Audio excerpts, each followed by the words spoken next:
The Queen's youngest son and daughter-in-law are the latest members of the royal family to embark upon a royal tour. Prince Edward and his wife, Sophie Wessex, will visit Antigua and Barbuda, Grenada, St. Lucia and St. Vincent and the Grenadines on a trip lasting from April 22 to April 28. The tour is organized as part of celebrations for the monarch's Platinum Jubilee, and the heir will be responsible for drumming up support for the monarchy. Their trip comes just a short while after Prince William and his wife Kate completed a royal tour dubbed a charm offensive that saw them visit 3 Caribbean nations.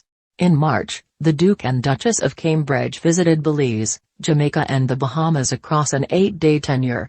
However, the couple were met with significant resistance in Jamaica, where there were calls for reparations for slavery and revelations about a move toward becoming a republic.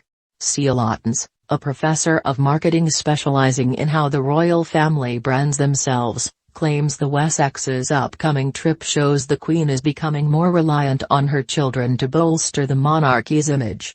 She claims William and Kate's recent trip didn't generate the fervor for the Jubilee that it was expected to drum up, and instead the Queen is turning to the relatively scandal and misstep-free members of the firm for further support.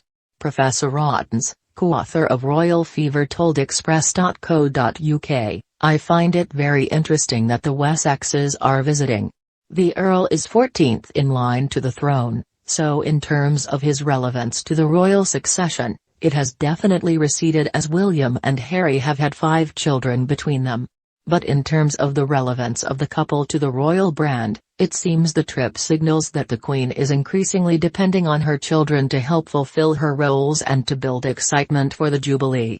Clearly, William and Kate's recent Caribbean trip didn't generate the fervor for that event, or for the royal family, that was hoped. The Wessexes, along with Princess Anne and her family, have been relatively scandal and misstep-free, and it's significant that they are visiting the Caribbean so soon after William and Kate, even as the visit has been retooled after William and Kate's visit to avoid similar missteps and blunders, such as restaging the Land Rover rideabout. I think that does display quite a bit of trust in them on the Queen's part. Kate and William rode the same Land Rover used by the Queen and Prince Philip during their 1953 trip to Jamaica, and many branded the move as tone-deaf. Photos show the royals standing in the open-top vehicle while waving to spectators as they are driven slowly through a military parade, and the pair were criticized for perpetuating colonial ideals. Princess Anne, the Queen's only daughter, became the latest royal to embark on a royal tour. On Monday, the Princess Royal touched down in Papua New Guinea for the second leg of a tour that also saw her visiting Australia.